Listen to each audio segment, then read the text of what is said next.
Salam bahagia. So hari ini dalam satu lagi edisi seminar Genius Education. So hari ini cikgu akan mendekatkan diri anda kepada sejarah SPM. Tahun dia pun lama sikit. 2021/2. Wow. Bapa pasal COVID bukan pasal COVID kita terpaksa melangkah sana, melangkah sini, melangkah sana. Akhirnya kita sampai jugalah kepada peperiksaan SPM. Mark your date 9 hari bulan Mac. Kenapa saya kata tadi itu? Tak payah takut. Sebab pelajar beritahu perkataan sejarah saja akan berungutlah. Susah. Cikgu, nak hafal banyaklah cikgu. Padahal kali ini lagi teruk. You tahu kenapa? Tahun pertama. Soalan apa yang akan keluar? Tak tahu. Bahagian mana yang penting? Tak tahu. Semua tak tahu. Tapi jangan risau. Selama 1 jam, hari ini apa yang cikgu akan discuss dengan anda? Kertas 1, kertas 2, semua yang anda kena fokuskan secara detail. Dengan baik-baik, saya punya ni bukan ramalan, bukan bocor, tapi pendekatan terperinci yang akan mendekatkan anda kepada peperiksaan dan juga soalan-soalannya. So first saya nak sentuh sedikit sahaja berkaitan kertas 1 anda. Sebab kertas 1 ni biasanya pelajar dia tidak banyak fokuskan. Tapi saya kata, you fokuskan kertas 1 ni, apa yang anda akan dapat? You fokuskan kertas 1 ni, 40 soalan objektif. Dan saya punya bisnes dengan pelajar biasanya adalah jawab dengan betul ke semua 40 soalan. Sebab cikgu, saya betul 10 ke 15 ke cukup lah cikgu, 40 mana boleh dapat? Susahlah. No way man. No way. Kita kenapa? Ke semua 40 dalam poket kita sebelum kita melangkah masuk ke Dewan Peperiksaan. Itu adalah style saya. Style saya sedikit berbeza. Kenapa? Sebab apa? Cikgu, macam mana cikgu? 40 soalan dalam poket sebelum pergi ke Dewan. Boleh ke? Sebelum ini, silibus lama, ya memang sedang. Kenapa senang? Sebab soalan tahun lepas kita ada. 100% soalan tahun lepas yang akan keluar dalam kertas 1. Tapi sekarang, silibus baru, tak ada soalan tahun lepas lagi. Anda merupakan benchmark setter. Anda yang akan set apa yang penting. So, dari mana soalan akan keluar? Semua orang merungut, betul tak? Kita akan pergi buat semua latihan kita ada. Semua soalan-soalan trial, negeri dan sebagainya. Masih lagi pergi ke exam. Tengok soalan. Rugi. So, yang penting di sini, baca mana, soalan keluar daripada mana. Itu yang kita kena fokuskan. Untuk pengetahuan anda, kertas 1 100%. 100% soalan SPM akan ditanyakan dari buku teks sahaja. Tak ada buku lain. Buku teks tingkatan 4, buku teks tingkatan 5. Cikgu, banyaklah. Cikgu suruh pergi baca semua tu buku tebal-tebal tu ke? Siapa suruh baca? Itu kerja orang bodoh. Kita pandai, kita kena tahu mana benda yang kita kena baca.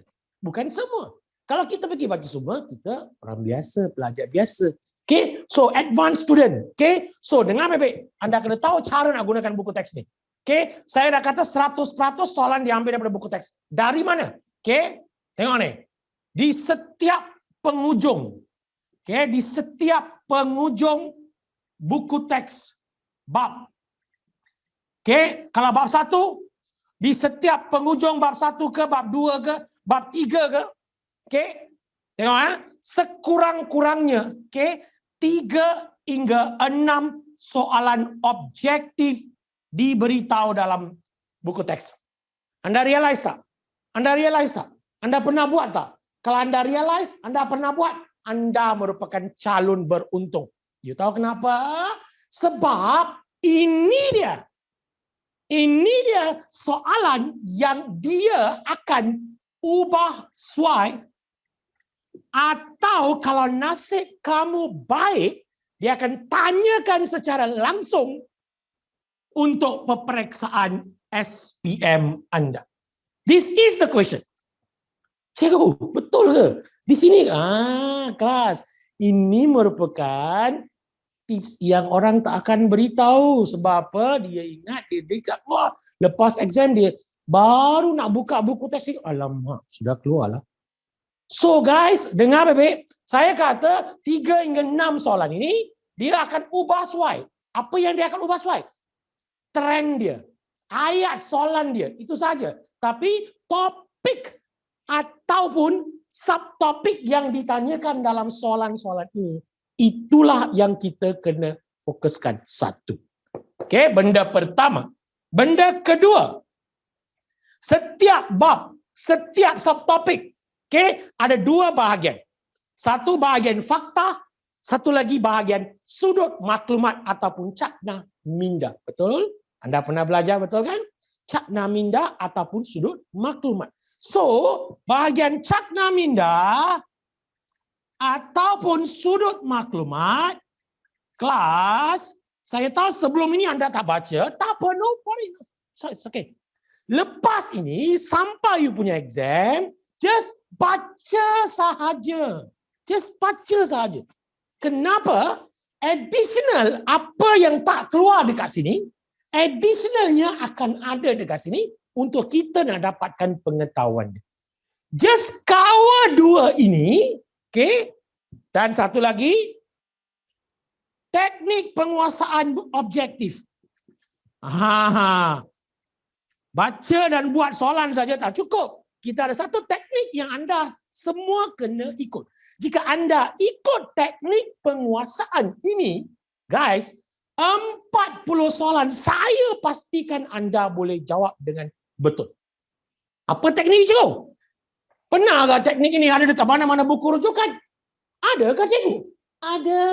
Inilah kita panggil sebagai teknik 3LR. Teknik 3LR untuk objektif. Untuk soalan-soalan objektif. Kalau anda guna teknik ini, okay, saya boleh pastikan soalan di tangan anda. Okay? Anda buat soalan ini, macam mana nak buat? Gunakan 3LR. Cikgu, saya sudah buatlah. Lepas tu anda boleh salah, apa lagi? Anda boleh tambah dengan soalan-soalan trial. Kalau anda ada trial negeri, state paper semua trial nak buat, buat juga, no problem. 3 langkahnya. So 3LR ini adalah 3 langkah Rawi. Saya punya teknik, saya punya nama lah saya nak letak. Takkan saya nak pergi letak saya punya kawan punya nama? Tak payah. So 3LR macam mana dia? Tengok ni. Langkah pertama. Langkah pertama dia, guys, I repeat again. Okay, menguasai 3 hingga 6 soalan di penghujung setiap buku teks. Bab 1 ke bab 2 ke, mana-mana penghujung mesti ada soalan dia. Lepas tu baca cakna minda ataupun sudut maklumat. Okay, kalau boleh additional buat latihan trial paper, state paper ke ataupun mana-mana. Ataupun nak buat latihan baru pun boleh lah, no worries. No problem at all. Get me? Alright. So 3 langkah. Langkah pertama, langkah kedua, langkah ketiga. Ketika anda buat latihan, okay, langkah pertama, gariskan kata kunci dan keendak soalan. Gariskan kata kunci dan keendak soalan. Cikgu, saya tak pernah buat latihan macam ni lah. Ini masalah dia, guys. Okay, kalau anda garis dan buat, you akan dapat 3 benda di tangan. Listen very carefully. Okay, gariskan kata kunci keendak soalan. Saya tak tahu lah, cikgu. Saya bagi contoh. Okay, tengok ni. Tengok contoh ni. Very simple contoh. Soalan dia. Nyatakan. Ulang. Nyatakan. Ciri-ciri negara bangsa dalam Kesultanan Melayu Melaka. So ini satu soalan. Okay, ini satu soalan yang ada dekat buku teks. Contohlah. Okay. Nyatakan ciri-ciri negara bangsa dalam Kesultanan Melayu Melaka. Okay, dengar. Cikgu, yang mana satu kata kunci? Kata kunci dia ialah ciri-ciri. Yang ini kata kunci. Lepas tu baca balik soalan. Nyatakan ciri-ciri negara bangsa dalam Kesultanan Melayu Melaka. Kehendak soalan dia adalah negara bangsa ialah kehendak soalan. Okay, negara bangsa ialah apa? Kehendak soalan. So kalau orang kata kehendak soalan, cikgu, apa itu kehendak soalan? Kehendak soalan bermaksud subtopik dalam bahagian yang anda baca. So gariskan dua benda ni. Lepas garis. Listen lepas garis on the spot. Pergi ke langkah kedua. Okay? Langkah kedua. 100% pelajar SPM jarang buat langkah ni. Kalau anda buat, anda merupakan calon yang paling pintar. Okay. Apa dia cikgu? Dengar ni. Langkah kedua ni, okay, ialah baca buku teks. Cikgu, saya tahulah. Saya tahu. Baca buku teks apa? Baca buku teks kehendak soalan. Jangan pergi baca semua. Anda just kena baca bahagian kehendak soalan. Just take 30 second to 1 minute. 30 second to 1 minute. Baca bahagian ini. You baca bahagian ini, settle. Maka jatuh. Tak apa. Okay, settle. Lepas baca, okay, langkah ketiga, kembali ke soalan. Jawab. Okay, kembali ke soalan dan bulatkan jawapan betul. Bulatkan jawapan betul. Cikgu. Okey. Saya bulatkan jawapan. Okey. Saya bulatkan jawapan, cikgu. Tapi mana saya tahu jawapan yang saya bulatkan itu betul? How do I know, teacher? Mana saya tahu? Saya tak tahu, cikgu. Jawapan saya bulatkan itu betul ke tidak? Don't worry, guys. Jawapan yang anda bulatkan itu adalah betul. Tak boleh salah. You know why? You know why tak boleh salah? Guys, dengar baik-baik ya. Okey. Langkah 1, 2, 3. Tengok Langkah 1 sudah gariskan terkunci kehendak. Langkah 2 sudah baca. Langkah 2 sudah baca. Lepas baca on the spot. On the spot you masuk dan buat jawapan. Mana boleh salah? Baru baca, lepas tu buat. Mana boleh salah? Tak boleh salah. Cannot be wrong. So, amalkan langkah ini untuk we take a minimum. 3 soalan setiap bab. Okay? Kita ada 10 bab form 4, 10 bab form 5. Okay? 3 soalan 10 bab, 3 soalan 10 bab, lebih kurang 60 soalan you buat dengan gunakan 3 langkah ini. Kalau ada masa lebih, soalan trial exam, state paper, buat gunakan 3 langkah ini. Okay? Dot. Additional baca cakna minda ataupun surat maklumat. You pergi ke Dewan Peperiksaan. 8 o'clock exam. Okay? First paper. Kertas 1 betul tak? Okay? You pergi. You ambil. You ambil kertas. Dengar. Letak. In 20 minutes time. Take my word, guys. 20 minutes. Anda boleh habiskan 40 soalan ini. 20 minutes. Anda boleh habiskan 40 soalan ini. Lepas habis. Letak pen. Guys, pantang larang pertama. Okay, tak apa pantang larang dia. Jangan semak jawapan. You tahu kenapa? 90% pelajar SPM dia akan buat salah jika dia semak jawapan. You tahu kenapa? Masa dia semak jawapan lah dia punya leher semua sakit dekat sini. So apa dia buat? Di Dewan Peperiksaan dia akan buat apa? Dia akan buat exercise. Exercise apa? Masa dia buat exercise, dia ternampak jawapan kawan dekat sini. Dia ternampak jawapan kawan dekat sini. Dia ingat kawan betul. Dia salah. Guys, dia akan ambil jawapan kawan, dia padam jawapan dia buat jawapan kawan. Bodoh kuasa 2. Kawan pun bodoh, dia pun bodoh, sama-sama bodoh. Bodoh kuasa 2 lah. Guys, lepas anda sudah buat. Okay, lepas anda sudah buat.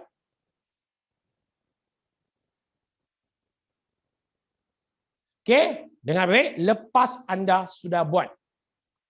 Okay, simpan. Sudah bulatkan, sudah goreskan semua. Okay, lepas tu 20 minit lagi, 40 minit lagi, relax, enjoy. Nah, tengok boleh lah, tengok keadaan. Kalau pemeriksa atau pengawas peperiksaan yang cantik, tengok dia, pandang dia. Sudah settle semua, okey. Hantar kertas, jawapan keluar. Bawa kertas soalan kan? Kalau berani, semak dengan cikgu anda. Kalau tak berani, semak sendiri. Guys, take my word. Take my word. Okay?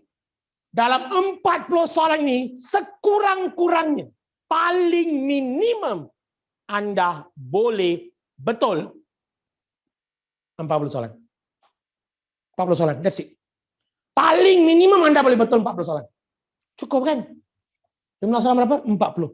Guys, this is the method. This is the only method. Anda boleh lulus 40 soalan dengan betul. Gunakan, guys. Ini method yang saya gunakan ketika saya SPM. Sudah lama, sudah tua lah. Okay? Dan saya ajar sejarah untuk 23 tahun. Benda yang sama saya ajar kepada pelajar. Okay, beratus-ratus seminar saya sudah pergi. Semua seminar benda yang sama saja saya ajar. Okay? Hari ini turn anda pula belajar. Sekarang, gunakan method ini. Buat soalan ini, buku teks jangan tinggalkan. Trial exam, additional. Cakna minda, surah maklumat baca. That's it, finish. Letak tepi, paper 1, settle. Paper 1, settle.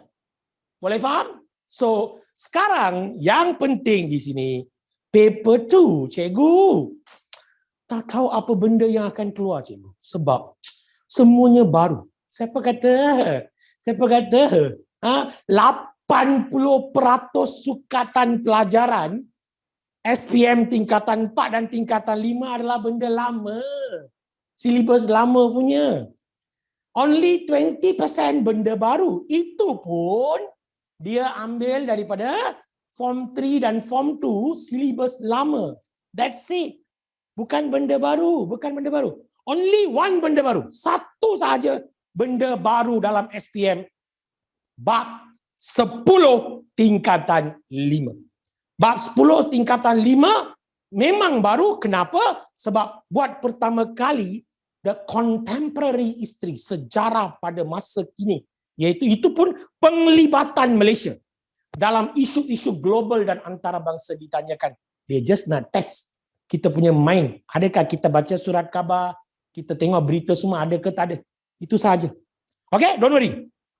So, apa yang saya nak buat dengan anda? Dengar. Very simple. Okay. So, hari ini, cikgu akan pecahkan setiap bab kepada anda. Dan dengar baik-baik. Jangan tinggalkan mana-mana bab. If you skip any chapter, you korek lubang untuk diri sendiri masuk dan tanam. You know why? Siapa tinggalkan bab, dia ambil risiko. Why? Sebab no past year question. Which question going to come out? Don't know. So, setiap bab penting. Tapi, bukan setiap subtopik je penting. Ikut analisa. Cikgu buat analisa, ambil sukatan pelajaran lama, soalan tahun lepas lama, topik kekerapan mana yang sudah banyak keluar dan sebagainya. Sudah buat analisa penuh. Dan cikgu akan turunkan kepada anda sekarang. Ikut apa yang cikgu beritahu dengan kehendak soalan dia, baca, pergi ke exam. 9 soalan ada dekat paper tu. 9 question. Minimum, minimum anda akan jumpa lebih kurang 9 soalan. Don't worry. Okay, shall we? Okay, jom kita ke, saya alihkan pandangan anda sikit lah. Ini dia. Okay, semua nampak? Okay, so paper 2. Bila saya kata paper 2, kertas 2. Dengar baik-baik. Okay, kertas 2. Saya mula dengan tingkatan 4. So tingkatan 4, dengar baik-baik guys. Okay, dalam bab 1. Okay, sebelum saya pergi ke tingkatan 4 bab 1. Okay, sebelum saya pergi tingkatan 4 bab 1, saya nak beritahu anda satu benda. Bab 1 tingkatan 4, bab 1 tingkatan 5. Bab 1 tingkatan 4, bab 1 tingkatan 5, either one akan anda jumpa dalam peperiksaan tahun ini confirm. Either one. Kalau nasib anda baik, if your time is so good, 2022 is very lucky year. Tiger year. Okay. Okay. So, kedua-dua bab akan keluar tahun ini. So, cikgu, bahagian mana yang saya kena konsentrasi? Bahagian mana yang saya kena fokuskan? Ada banyaklah. Very good question. So, tingkatan 4. So tingkatan 4 bab 1, fokus pelajar, guys. Okay, fokus anda Kesultanan Melayu Melaka. Kenapa? Cikgu, ini baru ke cikgu? Ini benda baru? Ya, benda baru bagi anda. Tapi guys, ini adalah benda lama. Kenapa saya kata benda lama guys? Sebab benda ni, Kesultanan Melayu Melaka, ciri-ciri negara bangsa ni, dalam silibus lama, bab 3 tingkatan 5. Sekarang dia bawa ke hadapan, dia letak dekat tingkatan 4. So, fokus anda, Kesultanan Melayu Melaka. Guys, yang anda kena fokuskan detail, ciri-ciri negara bangsa dia. Ciri-ciri negara bangsa dalam Kesultanan Melayu Melaka. Ada 6 ciri. Guys, macam mana nak baca?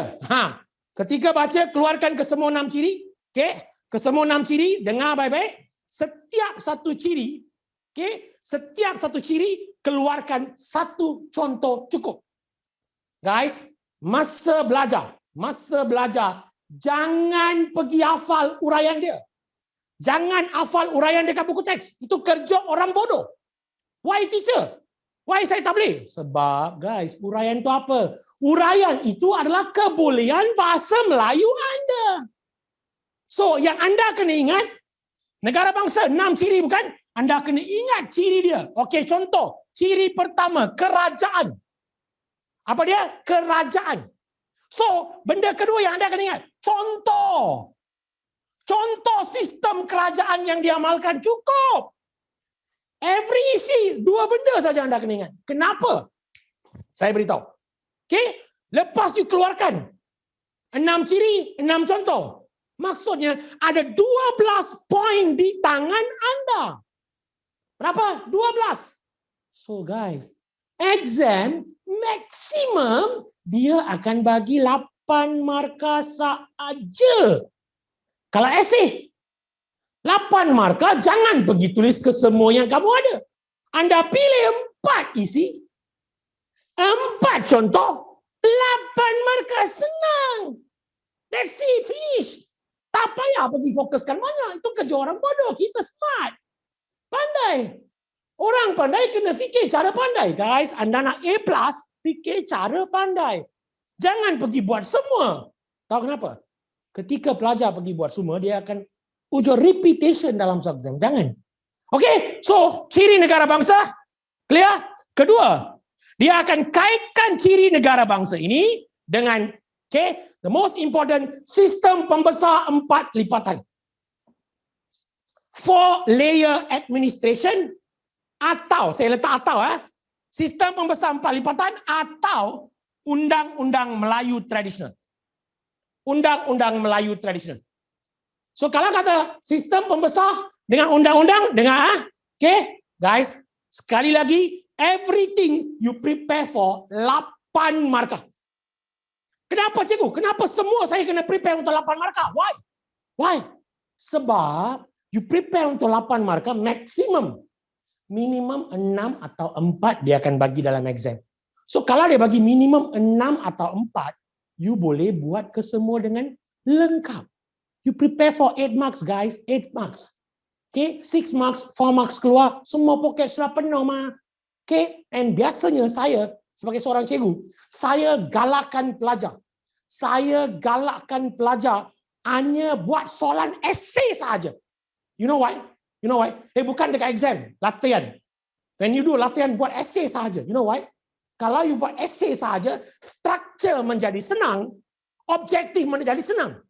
So you just prepare 3 type of exam you boleh buat dengan lengkap. Clear? Clear? Bab 1, Kesultanan Melayu Melaka, ciri-ciri sistem pemerintahan atau undang-undang. Finish. Bab 2. Ini bab akan membunuh pelajar tahun ini. Sebab apa? Bab paling panjang dalam sejarah. Semua orang tahu bukan? Bab paling panjang dalam sejarah. So kalau kita kata bab paling panjang, cikgu, macam mana saya nak belajar semua cikgu? Yang mana satu akan keluar? Yang mana satu akan keluar? Saya tak tahu cikgu. Dengar baik-baik guys. This year, nasionalisme barat. You pernah baca tak? Revolusi di Eropah? Perancis, England, Amerika? Sudah baca? Just baca untuk understanding purpose. So this year, fokus kita dalam bahagian nasionalisme adalah dua bahagian. Satu, nasionalisme untuk Asia Tenggara, Southeast Asia. Dan satu lagi bahagian yang kita kena fokuskan adalah, guys, semua negara you baca, habis negara kita siapa nak baca? Nasionalisme tanah Melayu. Dua bahagian. So, dalam bahagian nasionalisme Asia Tenggara ini, guys, ada banyak cikgu, ada 5 lah cikgu, saya tahu. Fokus kita 3 saja, iaitu Filipina, nasionalisme paling awal, Indonesia yang menyemarakkan kita, dan Thailand. Kenapa? Thailand merupakan nasionalisme negara yang tidak pernah dijajah. It's a different type of nationalism. Cikgu, masa saya nak belajar, apa saya nak belajar cikgu? Apa you nak belajar? Very simple guys, jangan pergi baca banyak. Baca perkembangan nasionalisme. So kalau orang kata perkembangan nasionalisme, listen. Ada negara dia ada 2 tahap. Tahap pertama, tahap kedua. Ada negara dia ada 3 tahap. Pertama, kedua, ketiga. So masa belajar, pecahkan tahap dia. Okay, you beritahu apa bentuk perjuangan. Bentuk perjuangan dan kesan dia. Bentuk perjuangan dan kesan dia. Why? Sebab sama ada dia berjaya ke gagal lah. Kesan maksudnya sama ada dia berjaya ke ataupun gagal. Clear? Untuk Filipina, Indonesia, Thailand. Okay? Kalau semua berjalan dengan lancar, kalau Asia Tenggara keluar, ini 3, either one akan keluar. Kalau kita punya semangat nasionalisme tebal, penggubal soalan pun dia punya semangat nasionalisme melimpah keluar. Maka, nasionalisme tanah Melayu this year is highly possible to come out in exam. So, kalau cikgu kata nasionalisme tanah Melayu, dengar baik-baik guys. Okay? Untuk pengetahuan anda, this year, soalan fokus kepada bahagian golongan intelektual. Perjuangan golongan intelektual. Okay, kalau saya kata perjuangan golongan intelektual. Very simple. Very simple. So, perjuangan golongan intelektual ada 3 jenis golongan. Intelektual agama, intelektual berpendidikan Inggris, dan intelektual berpendidikan Melayu. Ada 3 jenis golongan. So, untuk pengetahuan anda, fokus anda terlalu detail tahun ini, kena fokuskan kepada perjuangan golongan intelektual agama. Tekankan detail. Cikgu, siapa dia cikgu? Jangan takut. Guys, perjuangan golongan agama ini dia. Gerakan Islah ataupun kaum muda. Ada saya baca ke cikgu? Ada. Dekat exam, trial exam, soalan keluar berkaitan peranan madrasah. Perjuangan nasionalisme madrasah. Okay, pelajar beritahu, cikgu hari itu dalam kelas cikgu kata golongan intelektual agama akan keluar. Tak adalah cikgu. Saya pergi cek soalan. Madrasah keluar. Ni apa? Ni madrasah cikgu. Oi, madrasah itulah yang diperjuangkan oleh gerakan Islam. So, apabila you belajar overall, dia boleh bagi overall soalan ataupun dia pilih mana-mana bahagian dan diletakkan dalam peperiksaan. So, peka kepada overall topik. Kenapa? Dan baru mana-mana subtopik kecil ditanyakan pun anda boleh jawab dengan lengkap. Finish! Golongan intelektual, agama fokuskan detail. Okay? Dan kedua, persatuan. Ada banyak persatuan. Okay? Bagaimana persatuan memainkan peranan penting dalam membangkitkan semangat nasionalisme dalam negara kita. Okay? Guys, KMS, Kesatuan Melayu Singapura, Kesatuan Melayu Muda, PASPAM, Persatuan Sahabat Penang. Masa belajar, dengar baik-baik. Ambil buku, hari ini you nak belajar bukan? Okay? So, you ambil buku dan belajar. Masa belajar, keluarkan 4 benda ini kepada setiap satu persatuan.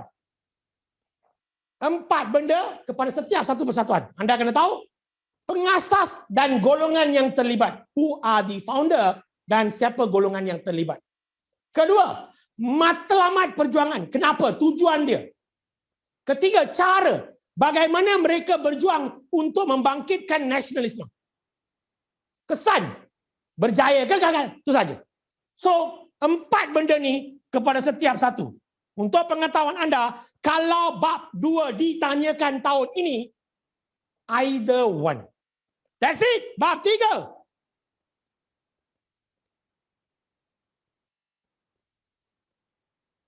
Ini bab, dengar baik-baik. Ini bab pelajar kata, cikgu bab barulah cikgu. Memanglah. Tengok guys. Ada 2 bahagian, konflik dan zaman pendudukan Jepun. So, dalam silibus lama, old syllabus, konflik masih lagi wujud. Bab 9 tingkatan 5, those days. Silibus baru, konflik diletakkan dalam bahagian bab 3 form 4. So, konflik maksudnya masalah dunia. So, sebenarnya ada 3 konflik. Tapi satu konflik dia sudah keluarkan daripada sejarah. Iaitu Perang Dingin, Cold War. Cold War tahu? Kesan Cold War, kesan Perang Dingin sekarang sedang berlaku di dunia. Di mana? Rusia. Ukraine. Kesan dia lah. Yang sedang berlaku sekarang. Tak apa, itu jangan kita bincang. Kita bincang sejarah dulu. So, dalam konflik, fokus anda Perang Dunia Pertama, First World War. So, dalam Perang Dunia Pertama, cikgu, ada banyaklah cikgu saya baca. Saya tahu. Siapa suruh baca semua? Exam soalan ini saja. Sebab kesan, that's it, finish. Kenapa meletusnya Perang Dunia? Sebab. Dan apakah kesan yang ditinggalkan oleh Perang Dunia? So, baca 2 bahagian ini, anda boleh jawab satu soalan. Jika keluar. Dan, jika dia tak nak keluarkan yang ni, dia nak tanya benda baru dalam SPM. Benda baru dalam SPM adalah zaman pendudukan Jepun. Zaman pendudukan Jepun. So, kalau orang kata zaman pendudukan Jepun, guys. Cikgu ni baru ke? Memang baru. SPM baru. Tapi benda ni adalah topik tingkatan 3 silibus lama. Old syllabus, form 3. New syllabus, form 4. So, zaman Jepun, very simple. Kenapa cikgu Jepun ditanyakan? Sebab Jepun adalah salah satu kuasa yang terlibat dalam Perang Dunia Kedua. So, Jepun, kalau keluar soalan, fokus kita detail dasar-dasar pentadbiran Jepun dan reaksi pendudukannya. Reaksi maksudnya, sama ada rakyat suka atau menentang. Kelas untuk pengetahuan anda. Pada mulanya kita memang suka Jepun. Itu kenapa? Sebab Jepun tipu. Dia kata apa? Asia untuk Asia. Dia datang nak bebaskan semua negara Asia. Tak dia lah. Mana nak bebaskan? Dia pun datang nak menjajah kita, betul tak? Dia tipu, kita pun percaya. Kenapa? Sebab kita kan bodoh. Bukan anda, kita dulu. So, senang ditipu orang. Jepun tipu, kita percayalah. So, reaksi pertama, kita sokong Jepun. Later on, kita sudah tahu ditipu, dijajah, diseksa. Kita anti Jepun. Reaksi, fokuskan detail. Sebelum reaksi, baca dasar. Boleh faham? So, bab 3 yang ini saja. Daripada banyak-banyak yang ada. Bab 4, bab 5 saya gabungkan. Tahu kenapa? Guys, bab 4, bab 5 kenapa saya gabungkan? Sebab bab 4, Malayan Union, Malayan Union adalah salah satu topik lama yang dibawa ke hadapan. Adalah pentadbiran yang diwujudkan oleh British di negara kita selepas dia datang balik akibat Perang Dunia Kedua sudah tamat. Dia datang balik. Dia wujudkan Malayan Union. So, Malayan Union yang anda kena tahu adalah ciri-ciri Malayan Union dan reaksi. Reaksi maksudnya penentangan yang diwujudkan oleh orang Melayu. I repeat, penentangan yang diwujudkan oleh orang Melayu dan berjaya. Guys, kenapa saya tekankan dan berjaya? Untuk pengetahuan anda, soalan kebat di sini boleh ditanyakan kejayaan orang Melayu. Kejayaan apa? Kejayaan orang Melayu dalam menentang British. Cikgu, saya tak pernah baca. Dekat buku teks ada, saya tahu. Topiknya adalah reaksi. Itu kejayaan dia. Penentangan yang orang Melayu buat yang berjaya menewaskan dan menumpaskan British. Fokus. Bab 5 untuk pengetahuan anda, kebanyakan 4 trial, I think 4 or 5 trial exam state paper, soalan ini sudah ada. Persekutuan Tanah Melayu. Persekutuan Tanah Melayu Saya labelkan di sini tahun dia 1948. Why? Sebab Persekutuan Tanah Melayu ni bukan saja 1948 wujud, bukan saja. But dia juga wujud di satu lagi tempat. 1957. Bab 9 tingkatan 4. Okay, bab 9 tingkatan 4. So saya labelkan supaya kita tidak terkeliru. Clear? Okay, guys, Persekutuan Tanah Melayu pula dia ada dua bentuk soalan. Okay, dua bentuk soalan. Bentuk pertama, okay, jawatan kuasa kerja yang membuat perlembagaan tersebut dengan reaksi yang ditunjukkan oleh AMCJA Putra. AMCJA dan Putra ni menentang Persekutuan Tanah Melayu. Dan AMCJA ni dia kenalkan perlembagaan rakyat. Okey? Dan ciri-ciri PTM. Ciri-ciri perlembagaan Persekutuan Tanah Melayu ni, dengar baik-baik. Okey, macam mana soalan keluar sekalipun, dia boleh tanya ciri politik pentadbiran dia dengan ciri kewarganegaraan. Ciri politik pentadbiran, ciri kewarganegaraan. Untuk pengetahuan anda, kalau semua berjalan dengan lancar, either one, saya letak atau, either one dekat sini akan keluar dalam peperiksaan tahun ini. Take my word, ada soalan. Boleh? Kita ke bab 6, guys. Yang ini satu trial exam paper saja soalan ini ditanyakan. Itu pun dalam bahagian soalan esei. Kita tahu trial exam mana? MRSM. Dia tanyakan langkah-langkah membantas komunis akibat keganasan yang mereka wujudkan. Akibat keganasan yang mereka wujudkan, apakah langkah yang kerajaan telah ambil untuk membantas komunis? Dan untuk pengetahuan anda, keganasan maksudnya tindakan komunis. Tindakan komunis. Okey, kemudian langkah, dia ada banyak langkah, betul tak? Kenalkan kad pengenalan, catuan makanan dan sebagainya. Dan yang sangat penting, dalam langkah-langkah ini yang anda kena ingat adalah undang-undang darurat. Guys, undang-undang darurat yang diwujudkan serta rancangan BRICS perang saraf. Rancangan BRICS, pernah dengar? Rancangan ini dikenali sebagai Operasi Kelaparan dan Kampung Baru.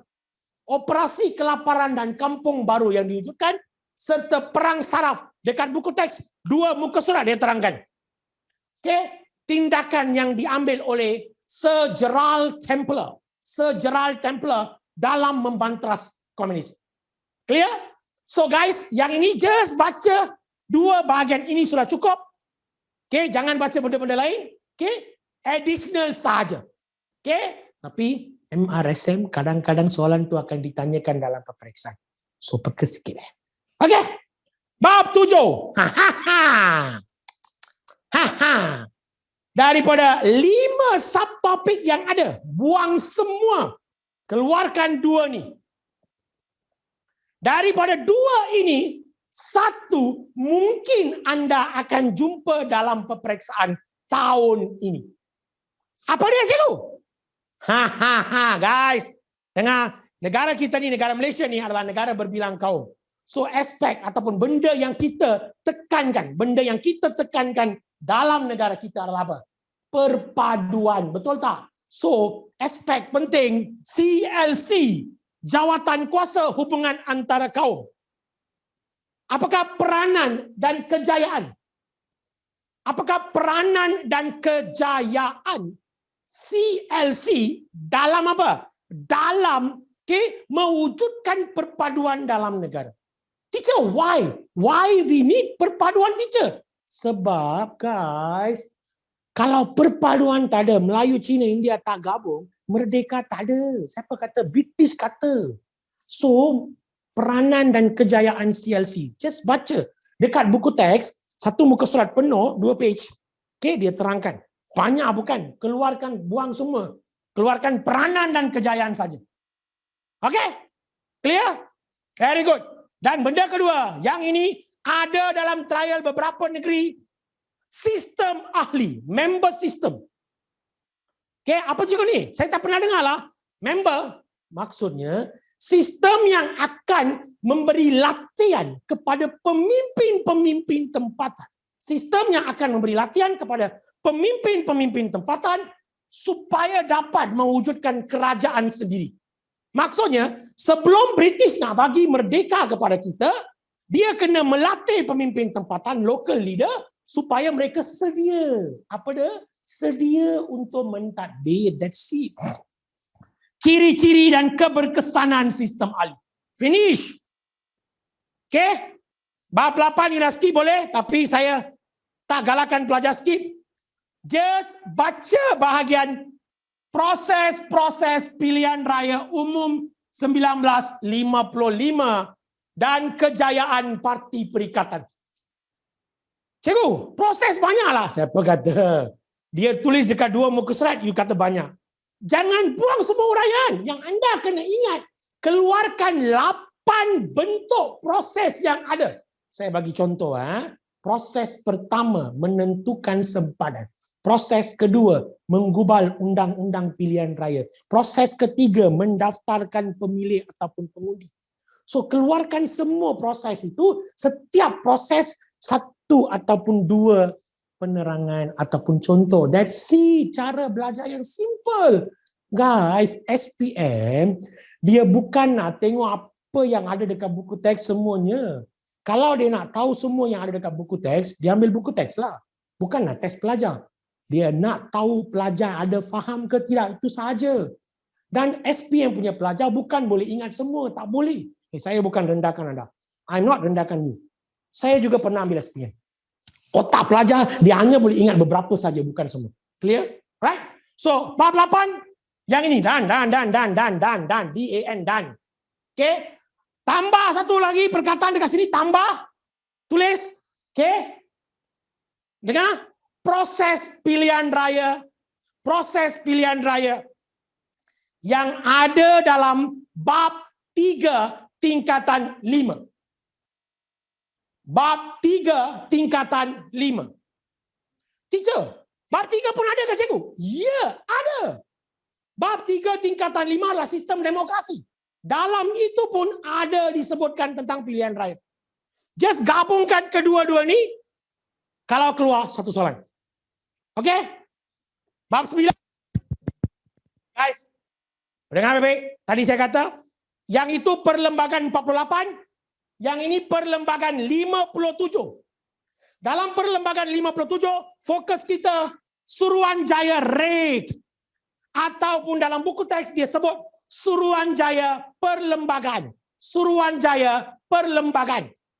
So dalam Suruhanjaya Perlembagaan yang anda kena tahu, bagaimana dan proses-proses yang terdapat ketika dia menggubal undang-undang.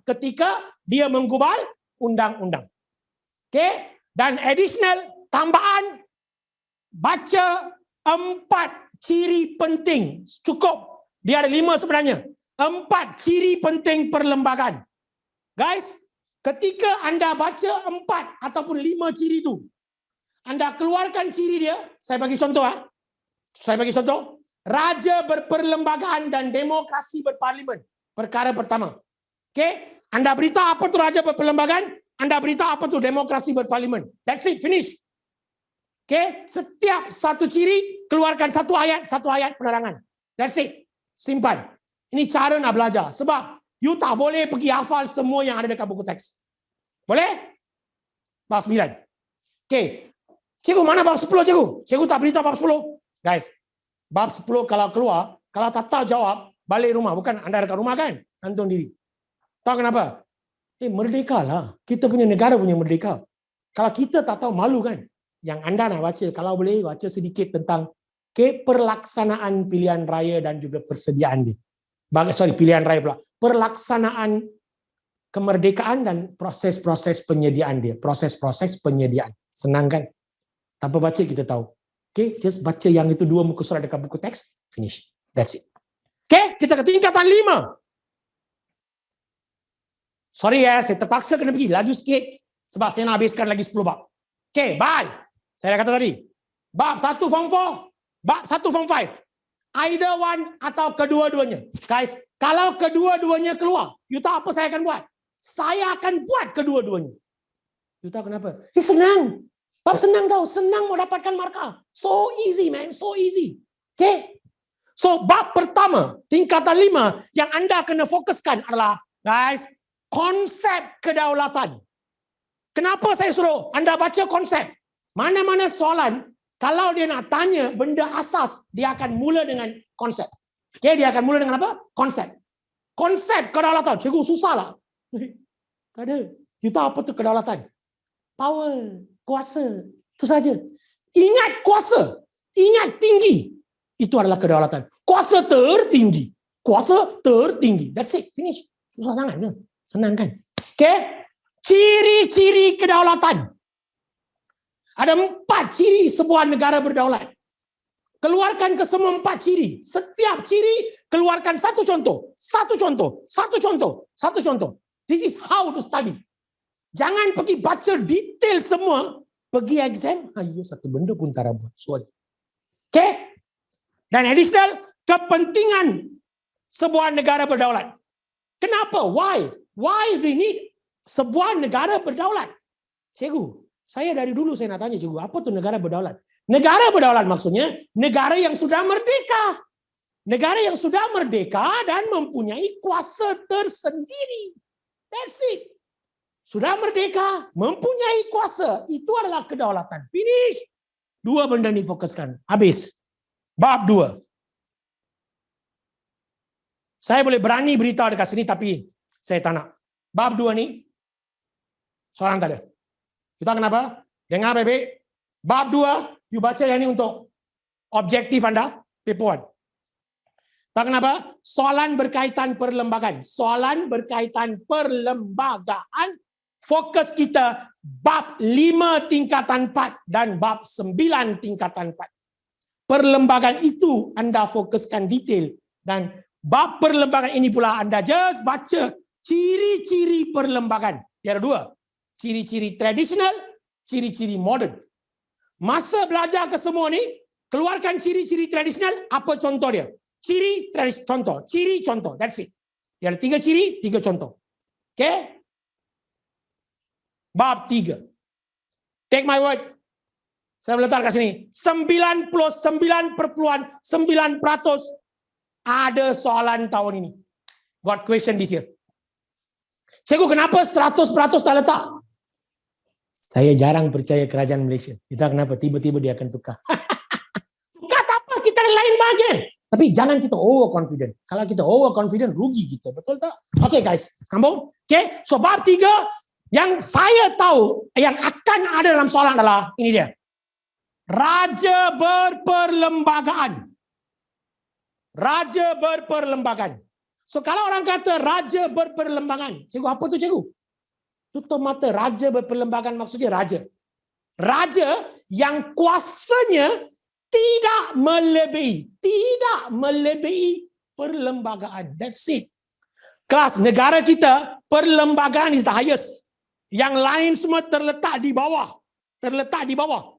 So Agong sendiri terletak di bawah perlembagaan. So siapa raja berperlembagaan kita? Yang di-Pertuan Agong.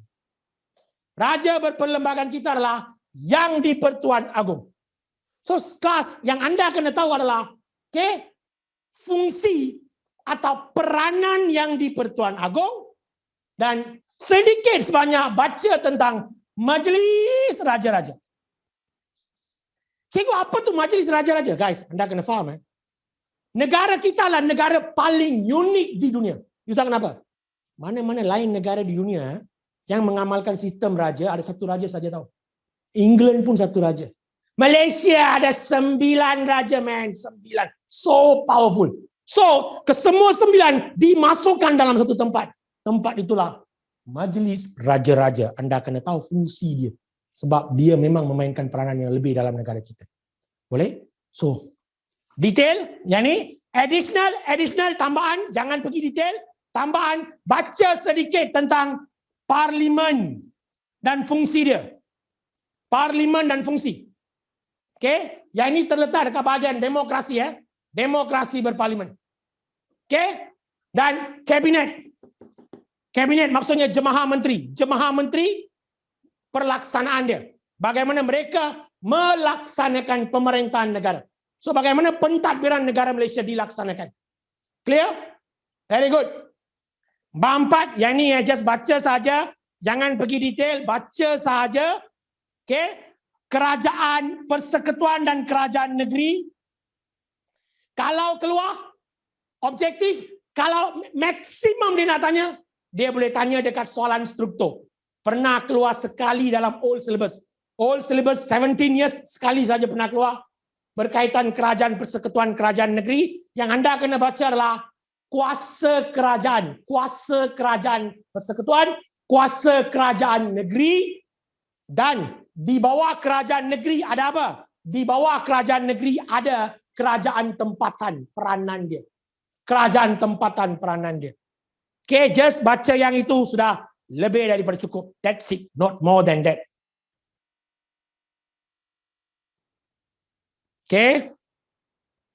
Bab 5. Yes, man. Yes. Bab 5 ni, okay. Silibus lama, one of the hot cake sejarah adalah bab 5. Okay. Berkaitan pembentukan Malaysia. Di mana dari tanah Melayu kita akan berubah menjadi Malaysia. So dari tanah Melayu kita berubah jadi Malaysia. Guys, bab 5 gagasan Malaysia. Dengar baik-baik. Bab 5 ni kemungkinan besar 80% ada soalan SPM. Kalau keluar soalannya, dia boleh tanya dua bentuk. Two type of question. Bentuk pertama dia ialah idea Malaysia dan sebab-sebab penggubalan. Idea Malaysia dan sebab-sebab pembentukan Malaysia. Guys, kalau orang kata idea means cadangan. Siapa yang cadangkan Malaysia? Okay? Lepas tu ketika bagi cadangan, apa alasan yang dikemukakan? Sebab-sebab ataupun faktor-faktor. Cikgu, saya sudah cari 10 juta kali dekat buku teks, cikgu. Tak ada soalan sebab. Tak ada soalan faktor. Guys, dekat buku teks, dengar baik-baik. Sebab penubuhan Malaysia diberi nama rasional pembentukan. Apa nal? Rasional, RASIONAL, rasional pembentukan Malaysia. Okay, peka? Ini satu jenis soalan you buat, one type of question. Second type, kalau keluar tahun ini, dia boleh tanya berkaitan langkah-langkah pembentukan Malaysia dan perjanjian dia. Cikgu ada banyaklah, saya tahu. Dalam langkah pembentukan Malaysia, listen. Dalam langkah pembentukan Malaysia, fokus anda, saya sebut, catatkan JSKM, Jawatan Kuasa Setia Kawan Malaysia. JSKM, Suruhanjaya Kobot, Jawatan Kuasa Antara Kerajaan, JAK, Jawatan Kuasa Antara Kerajaan. 3 ini detailkan, yang lain just baca sahaja. Okay, perjanjian Malaysia pula, just remember dia punya inti parti. Inti parti maksudnya kandungan. Okay, bab 6, bab 7, dia boleh gabung dalam satu soalan. Apa dia? Rusuhan kaum tragedi 13 Mei. Okay, kalau dia keluarkan rusuhan kaum ini, dia boleh kaitkan, dengar baik, dia boleh kaitkan dengan soalan apa? Dia boleh kaitkan dengan soalan, okay? Dia boleh kaitkan dengan soalan, listen very carefully, rukun negara. Okay? Rukun negara. 5 prinsip kan? Baca matlamat dan prinsip dia. Rukun negara. Tragedi 13 Mei, plus rukun negara. Clear? Clear? Very good. So kalau bab 7 nak baca, very simple. Jangan baca banyak benda. Just concentrate. Dasar pendidikan kebangsaan. Bagaimana perpaduan diwujudkan melalui pendidikan. Yang anda kena tahu, laporan Rahman Talib dan laporan Jawatan Kuasa Kabinet. Laporan Rahman Talib, laporan jawatan kuasa kabinet. Lepas baca kedua-duanya, anda kaitkan yang ini dengan bahasa kebangsaan. Bahasa kebangsaan. So kalau orang kata bahasa kebangsaan, apa lagi? BM, kepentingan BM, that's it, finish. Okay, boleh faham? Boleh? Very good. Bab 8, nasihat saya, take my nasihat.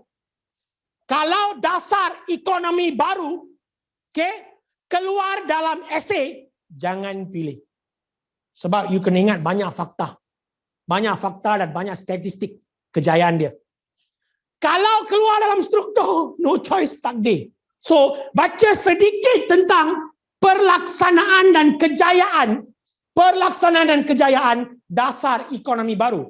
Okay? Keluar dalam esei, jangan pilih. Keluar structure, no choice. You have to remember pelaksanaan dan kejayaan. Boleh faham? Okay? Bab 9, guys.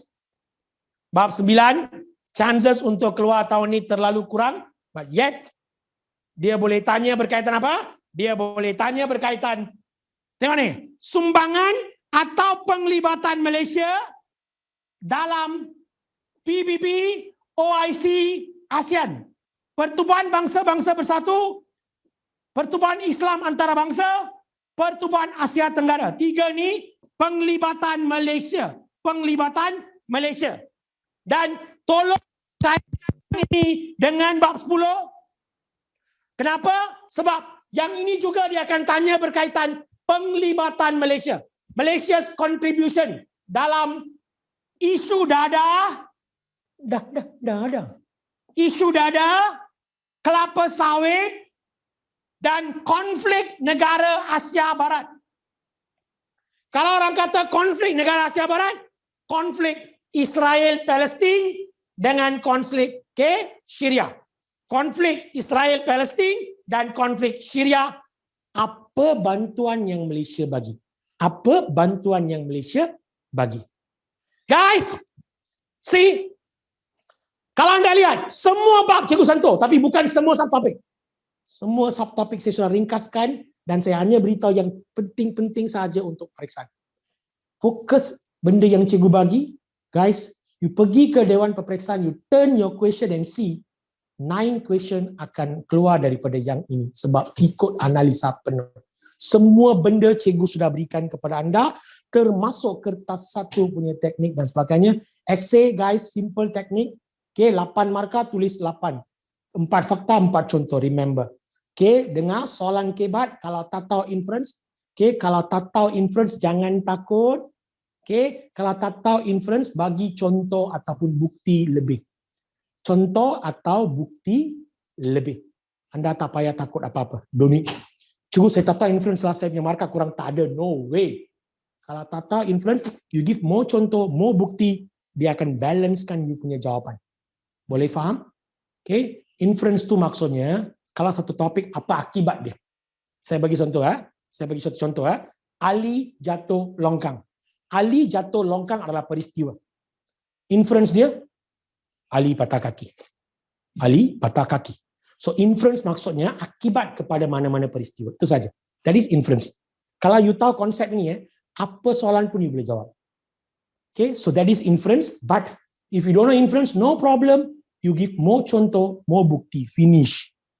Okay, essay. That's it. Structure. Sekarang trend baru. Okay, dia bagi 2 markah, 3 markah, 4 markah pun ada. Dengar baik-baik, guys. Dia bagi 2 markah, dia nak 2 fakta ataupun 1 fakta, 1 contoh. 3 markah, 2 fakta, 1 contoh. 4 markah, 2 markah untuk fakta, 2 markah untuk contoh ataupun bukti. Okey, dan dengar baik-baik, anda boleh tulis lebih dalam ruang yang disediakan.